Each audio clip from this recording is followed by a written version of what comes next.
How to fix iTunes Store missing on your iPhone. Hey everyone, welcome back to this quick tutorial video. Today I will guide you with a easiest and simplest method to fix iTunes Store missing on your iPhone. So let's get started.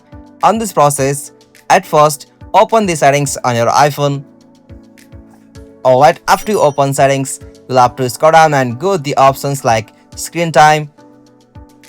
Alright, from the screen time, you'll have to scroll down and tap on the option content and privacy restriction. And from here, tap on the option allowed app and features. Alright, from this section, make sure that you have give the access or turn on the feature from your iTunes store, and after you turn on it, your problem will be gone now, and from that way you can easily access the iTunes store on your iPhone. Hope you found this video helpful to you, and please don't forget to give a like and subscribe to our YouTube channel for more quick and short tutorial like this. Thank you for watching this video. Have a nice day.